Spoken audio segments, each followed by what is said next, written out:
শুনতে চাইছেন একটু হাত তুলুন তো। ওয়াকাফ আইনের কেন আমরা বিরোধিতা করতে চাইছি শুনবেন একটু আপনারা। মোদিজি বলছে এই ওয়াকাফ আইন নাকি মুসলমানদের ভালো করবে। মোদিজি বলছে এই ওয়াকাফ আইন নাকি মুসলিম মহিলাদের ভালো করবে। আমি তো অবাক হয়ে গেছি, মোদিজি মুসলমানদের ভালো করবে? মোদিজি গরিব হিন্দুদেরও ভালো করে না, মুসলমান তো দূরের কথা। এটা ভাববেন না। ওই আপনার পাড়ার অনেকে দেখবেন খুব বিজেপি ভক্তি বেড়ে গেছে, খুব বিজেপি ভক্তি বেড়ে গেছে, খুব বলছে মোদি বাঁচাবে। মোদির সর্বপ্রথম কাজ হবে গরিব হিন্দুদের উপরে, তাদের শোষণ করবে। আমি দায়িত্ব নিয়ে বলছি, গরিব হিন্দুদের পাশেও মোদিজি নাই। মোদিজি কাদের পাশে আছে? শিল্পপতিদের, যাদের টাকা আছে, একদম শিল্পপতিদের পাশে। তো মোদিজি বলছেন মুসলমানদের ভালো করবে, ওয়াকাফের ভালো করবে। আমি তো আইনগুলো খুলে দেখলাম যে কোন কোন আইনে ভালো করছে। পুরাতন আইন কি ছিল আর নতুন আইন কি হলো, এবার দেখে দেখি তো আমি অবাক। কেমন উপকার করছে একটু আপনারা শুনুন। পুরাতন আইনে বলা ছিল ওয়াকাফ নিয়ে কেউ দুর্নীতি করলে 2 বছর পর্যন্ত জেল হবে। নতুন আইনে মোদিজি বলছেন ওয়াকাফ নিয়ে দুর্নীতি করলে 6 মাস জেল হবে। উপকার করলো আপনার? না, ওয়াকাফ নিয়ে দুর্নীতিটা বাড়িয়ে দিবে, জেল তো কমে গেল। মোদিজি যদি বলতেন পুরাতন আইনে প্রিন্সিপাল অ্যাক্ট অফ 1995-এ 2 বছর জেলের কথা বলা আছে, আমি নতুন আইন 2025-এ বলছি ওটা 12 বছর জেল হবে, তাহলে এই মঞ্চ থেকে নওশাদ সিদ্দিকী মোদিজিকে একটা স্যালুট জানাতো। কারণ ওয়াকাফ সম্পত্তির ভয়তে কেউ আর হাত দিত না। এবারটা আসা যাক মোদিজির উপকার কি করছে। এমন উপকার আপনাদের করেছে, ভবিষ্যতে আর ওয়াকফ করতে পারবেন না আপনারা। ওই আইনে বলা হচ্ছে লাস্ট 5 বছর আপনাকে প্র্যাকটিসিং ইসলামের মধ্যে থাকতে হবে। Who will be the decide who is in practicing Islam or he not practicing Islam? K decide করবে? মোদিজি নতুন আইনে বলা হচ্ছে 5 বছর আপনাকে প্র্যাকটিসিং ইসলামের মধ্যে থাকতে পারতে হবে, তাহলেই আপনি নতুন করে ওয়াকফ করতে পারবেন। এবার আপনি ধরুন, আমাদের কথা বাদ দেন, পীর সাহেব, শায়েখ সাহেব, আমির সাহেব, এরা কি আর নামাজ কাজা করে? আমাদের বিশ্বাস ওরা নামাজ কাজা করে না। ইমাম সাহেব, আমরা তাকে 3000 টাকা মাইনে দিয়ে যতবারই খাটিয়ে নিই, এটা উচিত নয়। তারও সম্মানিকটা ঠিক করে দেওয়া দরকার, তারও সম্মানিকটা ঠিক করে দেওয়া দরকার। যাক, ইমাম সাহেব কি নামাজ কাজা করে? ধরুন আপনার এখানকার ইমাম সাহেব গিয়ে বলল অফিসারকে যে আমি ওয়াকফ করব সম্পত্তি। ওয়াকফ 2 ধরনের হয়, ওয়াকফে লিল্লাহ, ওয়াকফে আওলাদ। একাধিক ধরন আছে, আমরা 2 ধরনের সাথে পরিচিত। এবার ওয়াকফে আওলাদটা কি? আমি এই বাজারে একটা দোকান কিনেছি বা 1 শতক জায়গা কিনেছি, ভ্যালুয়েবল প্রপার্টি, মার্কেট। আমার অবর্তমানে আমার ছেলে বিক্রি করে দিতে পারে। আমার ছেলে না বিক্রি করে, আমার পোতা তার ছেলে তার ছেলে তার ছেলে যাতে ফায়দা পায়, সেই জন্য কি হয়েছে, আমি ওয়াকফে আওলাদ করেছি। ওয়াকফ বোর্ড এটা ম্যানেজমেন্ট করবে। আর ওয়ান্স ওয়াকফ অলওয়েজ ওয়াকফ, একবার যেটা ওয়াকফ হয়ে যাবে সেটা আর বিক্রি করতে পারবে না, তার ওটা ট্রান্সফার করতে পারবে না। তার ফলে কি, ওই 1 শতক জায়গাটা আমার ছেলে তার ছেলে তার ছেলে তার ছেলে কি করলো, উপকার পেলো। আর নাহলে যদি আমি একবার বিক্রি করে দিই, আমার পুতা এসে বলবে দেখো ওটা আমার দাদুর জায়গা ছিল গো, আমি বিক্রি করে, আমার ছেলে বিক্রি করে খেয়ে নিয়েছে। সেই জন্য অনেকে অফ করে। এই অফ করার জন্য আপনার নির্দিষ্ট ফর্মে গিয়ে কাগজপত্র জমা করে করতে হয়। তো মোদিজি যে নতুন আইনে বলছে, সেখানে বলছে আপনাকে লাস্ট 5 বছর প্র্যাকটিসিং ইসলামের মধ্যে থাকতে হবে। এবার আমার ইমাম সাহেব গিয়ে বললো অফিসারকে যে আমি আমার ছেলের জন্য, আল্লাহর রাস্তাও দিতে পারে বা ছেলের জন্য দিতে পারে, যে আমি এই সম্পত্তিটা অফ করব। অফিসার মুখের দিকে তাকিয়ে বলল, হ্যাঁ তুমি তো ঠিক করে নামাজই পড়ো না, কি দান করবে? প্র্যাকটিসিং ইসলামের মধ্যে আসছে না, কারণ ডেফিনেশন দেয়নি, প্র্যাকটিসিং ইসলামের সংজ্ঞা দেয়নি যে এত বড় জুব্বা পড়তে হবে, এত বড় দাড়ি রাখতে হবে, গোপের মোচ এত বড় হবে, হাতে বড় 1000 দানার তসবি নিয়ে ঘুরতে হবে, কিছু বলে দেয়নি। কিন্তু বলছে আপনাকে 5 বছর প্র্যাকটিসিং ইসলামের মধ্যে থাকতে হবে। কোনগুলো মেনটেন করলে প্র্যাকটিসিং ইসলামের মধ্যে থাকবো সেটা বলে দেয়নি। মানে ফাঁদটা কোথায় পেতেছে একটু বুঝতে হবে আপনাদের। ইমাম সাহেব গিয়ে বললেন যে আমি অফ করব। ইমাম সাহেব মুখের দিকে তাকিয়ে বলল, তুমি তো ঠিক করে নামাজই পড়ো না, কি করবে? ও বলছে আরে আমি ইমাম, আমি লোককে, আমার পেছনে একটা করে, আমি লোককে নামাজ পড়াই, আমি তাদের সর্দার, আপনি আমায় কি বলছেন? বলে আপনার কপালে দাগ নেই। কি করবে উনি তখন বলুন? মুখ ভুতা করে চলে আসতে হবে বাড়িতে। ইমাম সাহেব মুখ ভুতা করে বাড়িতে এসছে, মাথা গরম হয়ে গেছে, যা হাতের কাছে পেয়েছে ইট ফিট সব নিয়ে, হাতের কাছে ইট ফিট যা আছে সব নিয়ে কি করলো, কপালে দাগ করেছে। শুনেন ঠান্ডা মাথায়, দাগ করে অফিসে আবার গেছে, এই দেখো আমার কপালে দাগ হয়ে গেছে নামাজ পড়ে পড়ে। এইরকম আছে তো, 5 ওয়াক্ত নামাজ পড়েছে, অনেকের কপালে দাগ আছে, অনেকের কপালে দাগ নাই। তো ইমাম সাহেব কপালে দাগ করে অফিসে গেছে, অফিসারকে বলছে দেখুন আমার কপালে দাগ, আমি 5 ওয়াক্ত নামাজ পড়ি। অফিসার বললে এবারে 29টা রোজা হয়েছে, তুমি 5টা তো রোজা ছেড়ে দিয়েছো, তুমি তাহলে মুকাম্মাল মুসলমান হতে পারোনি। কি বলছি বুঝতে পেরেছেন? যাও বাড়ি যাও, 5 বছর ধরে 5 বছর 1 মাস রোজা রেখে আসবে, তারপরে তোমার নামে আমি অফ করব, ওয়াকাফে তোমার জমিটাকে ইনক্লুড করব। এবার বলেন পৃথিবীতে কোন মেশিন আছে নওশাদ সিদ্দিকীর গায়ে লাগিয়ে দেখবে এবারে 29টার মধ্যে কটা রোজা রেখেছে, কটা ছেড়ে দিয়েছে? তাহলে কি হলো? ক্যাচাল হলো, ক্যাচাল হবে তো। তাহলে অফ করা নতুন ভাবে রাস্তা বন্ধ হয়ে গেল। এবার এটাও কেন আমরা বিরোধিতা করছি? শুধু কি মুসলমানদের উপরে আঘাত দিচ্ছে বলে বিরোধী করছি? সংবিধানের কি এটা আঘাত দিচ্ছে না? হাতে সবার মোবাইল আছে, গুগল আছে, যান আর্টিকেল 15 বার করুন, সংবিধানের 15 নম্বর অনুচ্ছেদটা দেখুন, সরাসরি সেখানে বলা হচ্ছে ধর্মের ভিত্তিতে, জাতের ভিত্তিতে, লিঙ্গের ভিত্তিতে, বর্ণের ভিত্তিতে, জন্মস্থানের ভিত্তিতে কোনো ভারতীয়কে আলাদাভাবে ট্রিট করা যাবে না, অর্থাৎ কারোর সাথে বৈষম্য করা যাবে না। এবার আমার বক্তব্য, এই যে আমাদের নদিয়া জেলার বিখ্যাত মন্দির কি মায়াপুর, কোন ট্রাস্টের আন্ডারে চলছে, কোন আইনে চলছে? যে কেউ ইচ্ছা করলে গিয়ে 1 বিঘে জমি কিনে দিতে চাইলে দিতে পারে। তাহলে কি বলা হয়েছে আইনে যে কোন হিন্দু ভাই যদি মন্দিরের জন্য জমি দান করতে চায়, কোন খ্রিস্টান ভাই যদি গির্জার জন্য জমি দান করতে চায়, কোন ভাই যদি গুরুদুয়ারার জন্য জমি দান করতে চায়, তাকে 5 বছর ধরে হিন্দু থাকতে হবে, 5 বছর ধরে খ্রিস্টান থাকতে হবে, 5 বছর ধরে পাঞ্জাবে শিখ হতে হবে? এই আইনে কি বলা আছে? সেখানে বলা নাই। বলা হচ্ছে কোথায়? যদি মাদ্রাসা মসজিদ ঈদগাহর জন্য কেউ দান করতে চায়, নিজের ছেলের নামে অফ করতে গেল, আমাকে 5 বছর ধরে মুসলিম থাকতে হবে, ওবি প্র্যাকটিসিং মুসলিম। এইটাই তো বৈষম্য হচ্ছে না? সংবিধানের 15 নম্বর আর্টিকেল মোদিজিরা ভায়োলেট করছে। যেই বিনয় বাদল দীনেশ, আশফাক উল্লাহ, বিরসা মুন্ডা, আপনার ক্ষুদিরাম থেকে শুরু করে স্বাধীনতা সংগ্রামীরা লড়াই করে তাদের আত্মবলিদানের ফলে যে আমরা সংবিধান পেয়েছি, সেই সংবিধানের আর্টিকেলে এই বিজেপি আঘাত দিচ্ছে। সেই জন্যই তো আমরা এর বিরোধিতা করছি। সংবিধান বলা হচ্ছে ধর্মের ভিত্তিতে আলাদা করে ভাগ করা যাবে না, আর এ কি করছে? মুসলমান হওয়ার জন্য আলাদা করে দিচ্ছে। আপনারা বলুন, ভারতবর্ষে ইতিহাস আছে না? হিন্দু ভাই কবরস্থানের জায়গা দিয়েছে, আছে তো? মুসলমান ভাই শ্মশানের জায়গা দিয়েছে, মন্দিরের জায়গা দিয়েছে, প্রচুর আছে। মোদি নতুন আইন করে নিয়েছে, এই যে সম্প্রীতি ঐক্যটাকে ধ্বংস করার চেষ্টা করছে, এর বিরোধিতা আমরা করছি। দ্বিতীয় যে আইন আছে, দ্বিতীয় যে আমাদের দাবি আছে, ওয়াকাফ সংশোধনী আইন 2025 বাতিলের জন্য আমাদের এই অধিকার সভা। আপনারা কারা কারা এই বিষয়টা শুনতে চাইছেন হাত তুলুন তো। ওয়াকাফ আইনের আমরা যে বিরোধিতা করছি, দূরের মানুষগুলো কি শুনতে চাইছেন না? যারা যারা শুনতে চাইছেন একটু হাত তুলুন তো। ওয়াকাফ আইনের কেন আমরা বিরোধিতা করতে চাইছি শুনবেন একটু আপনারা। মোদিজি বলছে এই ওয়াকাফ আইন নাকি মুসলমানদের ভালো করবে। মোদিজি বলছে এই ওয়াকাফ আইন নাকি মুসলিম মহিলাদের ভালো করবে।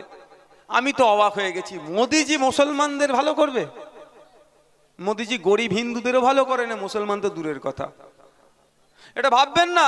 ওই আপনার পাড়ার অনেকে দেখবেন খুব বিজেপি ভক্তি বেড়ে গেছে, খুব বিজেপি ভক্তি বেড়ে গেছে, খুব বলছে মোদি বাঁচাবে। মোদির সর্বপ্রথম কাজ হবে গরিব হিন্দুদের উপরে, তাদের শোষণ করবে। আমি দায়িত্ব নিয়ে বলছি, গরিব হিন্দুদের পাশেও মোদিজি নাই। মোদিজি কাদের পাশে আছে? শিল্পপতিদের, যাদের টাকা আছে, একদম শিল্পপতিদের পাশে। তো মোদিজি বলছেন মুসলমানদের ভালো করবে, ওয়াকাফের ভালো করবে। আমি তো আইনগুলো খুলে দেখলাম যে কোন কোন আইনে ভালো করছে। পুরাতন আইন কি ছিল আর নতুন আইন কি হলো, এবার দেখে দেখি তো আমি অবাক। কেমন উপকার করছে একটু আপনারা শুনুন। পুরাতন আইনে বলা ছিল ওয়াকাফ নিয়ে কেউ দুর্নীতি করলে 2 বছর পর্যন্ত জেল হবে। নতুন আইনে মোদিজি বলছেন ওয়াকাফ নিয়ে দুর্নীতি করলে 6 মাস জেল হবে। উপকার করলো আপনার? না, ওয়াকাফ নিয়ে দুর্নীতিটা বাড়িয়ে দিবে, জেল তো কমে গেল। মোদিজি যদি বলতেন পুরাতন আইনে প্রিন্সিপাল অ্যাক্ট অফ 1995-এ 2 বছর জেলের কথা বলা আছে। আমি নতুন আইন 2025-এ বলছি ওটা 12 বছর জেল হবে। তাহলে এই মঞ্চ থেকে নওশাদ সিদ্দিকী মোদিজিকে একটা স্যালুট জানাতো, কারণ ওয়াকফ সম্পত্তির ভয়েতে কেউ আর হাত দিত না। এবার তো আসা যাক মোদিজির উপকার কি করছে। এমন উপকার আপনাদের করেছে, ভবিষ্যতে আর ওয়াকফ করতে পারবেন না আপনারা। ওই আইনে বলা হচ্ছে লাস্ট 5 বছর আপনাকে প্র্যাকটিসিং ইসলামের মধ্যে থাকতে হবে। Who will be the decide who is in practicing Islam or he not practicing Islam? কে ডিসাইড করবে? মোদিজির নতুন আইনে বলা হচ্ছে 5 বছর আপনাকে প্র্যাকটিসিং ইসলামের মধ্যে থাকতে পারতে হবে, তাহলেই আপনি নতুন করে ওয়াকফ করতে পারবেন। এবার আপনি ধরুন, আমাদের কথা বাদ দেন, পীর সাহেব, শায়েখ সাহেব, আমির সাহেব, এরা কি আর নামাজ কাজা করে? আমাদের বিশ্বাস ওরা নামাজ কাজা করে না। ইমাম সাহেব, আমরা তাকে 3000 টাকা মাইনে দিয়ে যতবারই খাটিয়ে নিই, এটা উচিত নয়। তারও সম্মানিকটা ঠিক করে দেওয়া দরকার, তারও সম্মানিকটা ঠিক করে দেওয়া দরকার। যাক, ইমাম সাহেব কি নামাজ কাজা করে? ধরুন আপনার এখানকার ইমাম সাহেব গিয়ে বলল অফিসারকে যে আমি ওয়াকফ করব সম্পত্তি। ওয়াকফ 2 ধরনের হয়, ওয়াকফে লিল্লাহ, ওয়াকফে আওলাদ। একাধিক ধরন আছে, আমরা 2 ধরনের সাথে পরিচিত। এবার ওয়াকফে আওলাদটা কি? আমি এই বাজারে একটা দোকান কিনেছি বা 1 শতক জায়গা কিনেছি, ভ্যালুয়েবল প্রপার্টি, মার্কেট। আমার অবর্তমানে আমার ছেলে বিক্রি করে দিতে পারে। আমার ছেলে না বিক্রি করে, আমার পোতা তার ছেলে তার ছেলে তার ছেলে যাতে ফায়দা পায়, সেই জন্য কি হয়েছে, আমি ওয়াকফে আওলাদ করেছি। ওয়াকফ বোর্ড এটা ম্যানেজমেন্ট করবে। আর ওয়ান্স ওয়াকফ অলওয়েজ ওয়াকফ।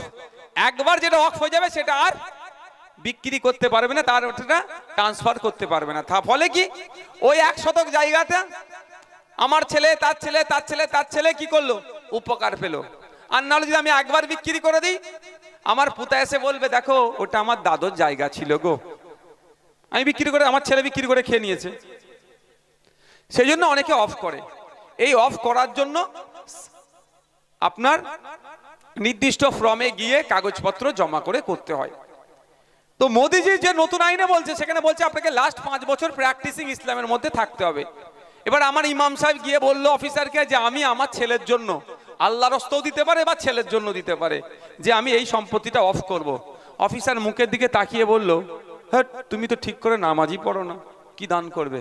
প্র্যাকটিসিং ইসলামের মধ্যে আসছে না, কারণ ডেস্ক ডেফিনেশন দেয়নি, প্র্যাকটিসিং ইসলামের সংজ্ঞা দেয়নি যে এত বড় জুব্বা পড়তে হবে, এত বড় দাড়ি রাখতে হবে, গোপের মোচ এত বড় হবে, হাতে বড় 1000 দানা তসবিহ নিয়ে ঘুরতে হবে, কিছু বলে দেয়নি। কিন্তু বলছে আপনাকে 5 বছর প্র্যাকটিসিং ইসলামের মধ্যে থাকতে হবে। কোনগুলো মেনটেন করলে প্র্যাকটিসিং ইসলামের মধ্যে থাকবো সেটা বলে দেয়নি। মানে ফাঁদটা কোথায় পেতেছে একটু বুঝতে হবে আপনাদের। ইমাম সাহেব গিয়ে বললেন যে আমি অফ করব। ইমাম সাহেবের মুখের দিকে তাকিয়ে বলল, তুমি তো ঠিক করে নামাজই পড়ো না, কি করবে? ও বলছে আরে আমি ইমাম, আমি লোককে, আমার পেছনে একটা করে, আমি লোককে নামাজ পড়াই, আমি তাদের সর্দার, আপনি আমায় কি বলছেন? বলে আপনার কপালে দাগ নেই, কি করবে উনি তখন বলুন? মুখ ভুতা করে চলে আসতে হবে বাড়িতে। ইমাম সাহেব মুখ ভুতা করে বাড়িতে এসছে, মাথা গরম হয়ে গেছে, যা হাতের কাছে পেয়েছে ইট ফিট সব নিয়ে, হাতের কাছে ইট ফিট যা আছে সব নিয়ে কি করলো, কপালে দাগ করেছে। শুনেন ঠান্ডা মাথায়, দাগ করে অফিসে আবার গেছে, এই দেখো আমার কপালে দাগ হয়ে গেছে নামাজ পড়ে পড়ে। এইরকম আছে তো, 5 ওয়াক্ত নামাজ পড়েছে, অনেকের কপালে দাগ আছে, অনেকের কপালে দাগ নাই। তো ইমাম সাহেব কপালে দাগ করে অফিসে গেছে, অফিসারকে বলছে দেখুন আমার কপালে দাগ, আমি 5 ওয়াক্ত নামাজ পড়ি। অফিসার বললে এবারে 29টা রোজা হয়েছে, তুমি 5টা তো রোজা ছেড়ে দিয়েছো, তুমি তাহলে মুকাম্মাল মুসলমান হতে পারোনি। কি বলছি বুঝতে পেরেছেন? যাও বাড়ি যাও, 5 বছর ধরে 5 বছর 1 মাস রোজা রেখে আসবে, তারপরে তোমার নামে আমি অফ করব, ওয়াকফে তোমার জমিটাকে ইনক্লুড করব। এবার বলেন পৃথিবীতে কোন মেশিন আছে নওশাদ সিদ্দিকীর গায়ে লাগিয়ে দেখবে এবারে 29টার মধ্যে কটা রোজা রেখেছে, কটা ছেড়ে দিয়েছে? তাহলে কি হলো? ক্যাচাল হলো, ক্যাচাল হবে তো। তাহলে অফ করার নতুন ভাবে রাস্তা বন্ধ হয়ে গেল। এবার এটাও কেন আমরা বিরোধিতা করছি? শুধু কি মুসলমানদের উপরে আঘাত দিচ্ছে বলে বিরোধী করছি? সংবিধানের কি এটা আঘাত দিচ্ছে না? হাতে সবার মোবাইল আছে, গুগল আছে, যান আর্টিকেল 15 বার করুন, সংবিধানের 15 নম্বর অনুচ্ছেদটা দেখুন। সরাসরি সেখানে বলা হচ্ছে ধর্মের ভিত্তিতে, জাতের ভিত্তিতে, লিঙ্গের ভিত্তিতে, বর্ণের ভিত্তিতে, জন্মস্থানের ভিত্তিতে কোনো ভারতীয়কে আলাদাভাবে ট্রিট করা যাবে না, অর্থাৎ কারোর সাথে বৈষম্য করা যাবে না। এবার আমার বক্তব্য, এই যে আমাদের নদিয়া জেলার বিখ্যাত মন্দির কি মায়াপুর, কোন ট্রাস্টের আন্ডারে চলছে, কোন আইনে চলছে? যে কেউ ইচ্ছা করলে গিয়ে 1 বিঘে জমি কিনে দিতে চাইলে দিতে পারে। তাহলে কি বলা হয়েছে আইনে যে কোন হিন্দু ভাই যদি মন্দিরের জন্য জমি দান করতে চায়, কোন খ্রিস্টান ভাই যদি গির্জার জন্য জমি দান করতে চায়, কোন ভাই যদি গুরুদুয়ারার জন্য জমি দান করতে চায়, তাকে 5 বছর ধরে হিন্দু থাকতে হবে, 5 বছর ধরে খ্রিস্টান থাকতে হবে, 5 বছর ধরে পাঞ্জাবে শিখ হতে হবে? এই আইনে কি বলা আছে? সেখানে বলা নাই। বলা হচ্ছে কোথায়? যদি মাদ্রাসা মসজিদ ঈদগাহর জন্য কেউ দান করতে চায়, নিজের ছেলের নামে অফ করতে গেল, আমাকে 5 বছর ধরে মুসলিম থাকতে হবে, ওবি প্র্যাকটিসিং মুসলিম। এইটাই তো বৈষম্য হচ্ছে না? সংবিধানের 15 নম্বর আর্টিকেল মোদিজিরা ভায়োলেট করছে। যেই বিনয় বাদল দীনেশ, আশফাক উল্লাহ, বিরসা মুন্ডা, আপনার ক্ষুদিরাম থেকে শুরু করে স্বাধীনতা সংগ্রামীরা লড়াই করে তাদের আত্মবলিদানের ফলে যে আমরা সংবিধান পেয়েছি, সেই সংবিধানের আর্টিকেলে এই বিজেপি আঘাত দিচ্ছে। সেই জন্যই তো আমরা এর বিরোধিতা করছি। সংবিধান বলা হচ্ছে ধর্মের ভিত্তিতে আলাদা করে ভাগ করা যাবে না, আর এ কি করছে? মুসলমান হওয়ার জন্য আলাদা করে দিচ্ছে। আপনারা বলুন, ভারতবর্ষে ইতিহাস আছে না? হিন্দু ভাই কবরস্থানের জায়গা দিয়েছে, আছে তো? মুসলমান ভাই শ্মশানের জায়গা দিয়েছে, মন্দিরের জায়গা দিয়েছে, প্রচুর আছে। মোদি নতুন আইন করে নিয়েছে, এই যে সম্প্রীতি ঐক্যটাকে ধ্বংস করার চেষ্টা করছে, এর বিরোধিতা আমরা করছি। বন্ধুগণ, অনেক বিষয়গুলো আছে, কটা বলবো আর কটা ছাড়বো? কটা বাজে দেখেন তো, এই কটা বাজে?